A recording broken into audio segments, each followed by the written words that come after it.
Hello bros, this is Mominul. Welcome to my YouTube channel, Popo Rider.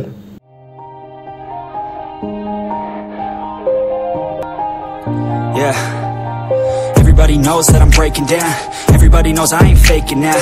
Everybody knows my heart's vacant now. Yeah, she hates me now, I made mistakes, but now I don't ever wanna be alone. I don't really ever feel at home. On my own, in the zone, that's the only way I know. Feeling low, about to blow back up. I won't ever let the doubt creep in. Gotta pop a couple more aspirin. I don't think I'll ever let you in. Easier to break it off best friends. I don't really understand myself. I don't really understand, need help. I don't wanna be left on the shelf. Couldn't even hear me if I yelled. তো আবার আপনাদের সামনে হাজির হলাম নতুন একটি video নিয়ে। আমি আজকে আসছি হচ্ছে গিয়ে মোস্তফাপুর গোল চত্বর থেকে রওনা দিলাম, রাইড শুরু করলাম আর কি আপনাদের সাথে সুন্দর একটা সন্ধ্যা উপভোগ করার জন্য। আজকে যখন বেরোইছি তখন হচ্ছে গিয়ে 5:30 নাগাদ বাজে, একটু লেট করে বেরোইছি, একটু সুন্দর একটা সন্ধ্যা উপভোগ করব এবং আপনাদের সাথে রাইড শেয়ার করব এই জন্য। তো ব্রোস, গত ভিডিওতে আমি একটা ভুল ইনফরমেশন আপনাদের সাথে শেয়ার করছি, যা আমার পরবর্তীতে আর কি আমি শিওর হতে পারছি যে ওইটা ইনফরমেশনটা ভুল ছিল। ইনফরমেশনটা হচ্ছে গিয়ে কালকে আমি যে ব্রিজটায় গিয়েছিলাম সেই ব্রিজটা হচ্ছে গিয়ে চীন বাংলাদেশ ফ্রেন্ডশিপ বন্ধুত্বের যে ব্রিজ সেটা ছিল, ফ্রেন্ডশিপ ব্রিজ চীন এবং বাংলাদেশের। তো আমি ওটা আসমত আলী খান ব্রিজ নামে আখ্যায়িত করছিলাম, এটা আমার একটু ভুল ছিল ব্রোস, অবশ্যই ক্ষমা সুন্দর দৃষ্টিতে দেখবেন। আর ব্রোস, আপনারা আমার ভিডিও দেখেন, সম্পূর্ণটা দেখেন না এবং সাবস্ক্রাইব করেন না, এর জন্য আমি একটু হতাশ। অবশ্যই আপনারা সাবস্ক্রাইব করে দিবেন এবং সম্পূর্ণ ভিডিওটা দেখবেন, শেয়ার করবেন আপনার বন্ধুদের সাথে। আমি আমার ভিডিওতে যত সম্ভব ইনফরমেশন যতটুকু আমি জানি আপনাদের সাথে শেয়ার করার চেষ্টা করব এবং আপনাদের সাথে শেয়ার করব এবং একটা রাইড আপনাদের সাথে এনজয় করব, এই আশায় ভিডিও বানাই। অবশ্যই আপনারা শেয়ার করবেন এবং সাবস্ক্রাইব করে দেবেন ব্রোস। তো আমি এর ভিতরে বলছিলাম যে আমার বাইকের চেনে একটু প্রবলেম হচ্ছে।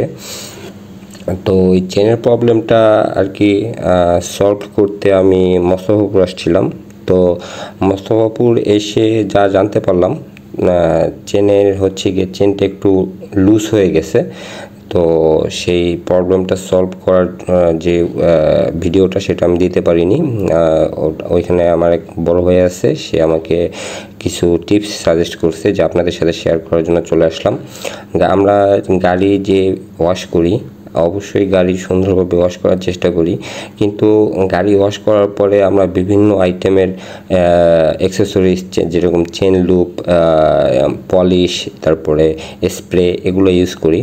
তো আমি সাধারণত চেষ্টা করি যে আমার গাড়ির যে মেনটেন্যান্স কস্ট সেটা অবশ্যই আমি আমার আওতার ভিতরে রাখবো, যার কারণে আমি এগুলো কোনো কিছু ইউজ করি না। এবং আপনারা দেখবেন যে আগের যে হোন্ডা কিংবা ইয়ামাহার যে বাইকগুলো ছিল 80cc কিংবা 100cc, সেগুলোতে কিন্তু চেন ছিল। তো তখন কিন্তু এই চেন লুপ, তারপরে পলিশ, এগুলো বেরোয় নাই কিংবা মার্কেটে ছিল না। তখন কিন্তু তখনকার যে গাড়িগুলো সেগুলো কিন্তু রাস্তায় চলছে এবং ভালোভাবেই চলছে। তো আমি যেটা বিশ্বাস করি এবং মনে করি যে গাড়িটার সুন্দরভাবে প্রপারলি একটা ওয়াশ দেওয়ার জন্য ওয়াশ দিবেন এবং ওয়াশ দেওয়ার পরে হচ্ছে গিয়ে গাড়িটাকে শুকা দিবেন, যে কোনোভাবে হোক, স্প্রে হাওয়া দিয়ে হোক কিংবা যে কোনোভাবে শুকাবেন। এবং গাড়ি ওয়াশ করার সময় যে ওয়াটার স্পিড গান আছে যেটা দিয়ে গাড়ি ওয়াশ করে, সেটা চেনের উপরে ধরে রাখবেন কত সময় এবং চাকা ঘোরাতে বলবেন। এতে চেনে যদি কোনো বালি থাকে কিংবা অন্য কিছু থাকে, ময়লা ধুলাবালি যেগুলো থাকে, সেগুলো পড়ে যাবে এবং চেনটা পরিষ্কার হয়ে যাবে। তো গাড়িটা ওয়াশ করার পর গাড়িটাকে অবশ্যই শুকাবেন কিংবা হাওয়া মারবেন বাতাস দিয়ে। তো শুকানোর পরে গাড়িটাকে সেই দিন আর কোনো কিছু দিবেন না, শুধু গাড়ির নিচে যে অংশটা আছে সেই অংশটাতে যদি পারেন কেরোসিন স্প্রে করে নিয়ে আসবেন। এতে গাড়িতে যদি কেরোসিন স্প্রে করেন হয়তো বা হাইড্রোলিকটা একটু লুজ ধরবে, কিন্তু আপনি যদি সেটা ঠান্ডা পানি কিংবা সাবান পানি দিয়ে হাইড্রোলিক ডিস্কটাকে পরিষ্কার করে নেন তাহলে সেটা প্রপারলি ঠিক হয়ে যাবে। কিন্তু যে কেরোসিন মারা যে ফলটা সেটা হচ্ছে গিয়ে আপনার গাড়ির যে নিচের অংশটা আছে, চেসিস, তারপরে শক এক্সাপার, তারপরে গাড়ির যে এক্সজস্ট, এগুলো যেগুলো আছে এগুলোতে যদি মরিচা থাকে তাহলে সেই মরিচা আর কি একেবারে যে ধ্বংস হয়ে যাবে সেরকম না, কিন্তু মরিচার যেই ক্ষতির যেই স্পিডটা সেটা কমে যাবে। অবশ্যই আপনার গাড়িটা একটু তেলতেলে থাকবে। যদি কাদামাটি লাগে সেগুলো আর কি, কাদা পানি লাগে সেগুলো আর কি সেখানে লেগে থাকবে না, পড়ে যাবে, গা থেকে শুকিয়ে যাবে এবং সেখানে তেলে থাকবে। আর পরবর্তীতে হচ্ছে গিয়ে আপনি যখন গাড়িটার চেনটাকে সুন্দরভাবে শুকাবেন, শুকানোর পরে গাড়ির চেনে অবশ্যই আপনি হচ্ছে গিয়ে খুব বেশি করে তেল চুপচুপা, গ্রাম্য ভাষায় যে একটা কথা আছে তেল চুপচুপা করে হচ্ছে গিয়ে যেই ইঞ্জিন অয়েল আছে সেই ইঞ্জিন অয়েল দিবেন। আমার গাড়ি কিন্তু অলমোস্ট 25,000 কিলো প্লাস চলে, তো আমার এখনও চেনে এক্সপোকেট কিংবা চেনে কোনো সমস্যা হয়নি কিংবা সেরকম মেজর কোনো প্রবলেম আমি দেখতে পাইনি এবং চেন স্পকেটের যে ক্ষয় হয়ে যাওয়ার প্রবণতা সেটাও মোটামুটি অনেক কম। তো আমি যা করি আর কি সেটাই আপনাদের সাথে শেয়ার করছি। তো তেল চুপচুপা করে গাড়িতে যে ইঞ্জিন অয়েল আছে সেটা পোড়া হোক যা হোক ইঞ্জিন অয়েলটা দেবেন।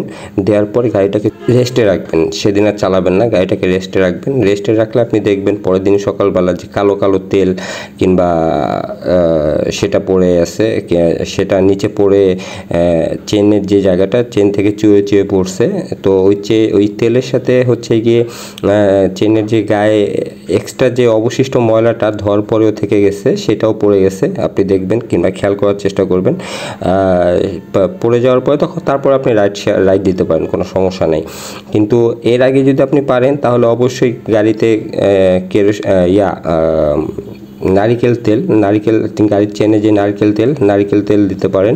তো নারিকেল তেল দিলে হবে কি, তখন নারিকেল তেলটা একটু তুলনামূলক পাতলা, তো ওইটা দেওয়ার সাথে সাথে পড়ে যাবে। তো পড়ে গেলে আপনার তখন আর গাড়িটার যে চেনে ময়লা, সেই ময়লার যে প্রবলেমটা সেই প্রবলেমটা হবে না। তো এভাবে আপনার গাড়ি মেনটেন করতে পারেন। আমি এভাবেই করি। তো আল্লাহর রহমতে কোনো সমস্যা হয়নি।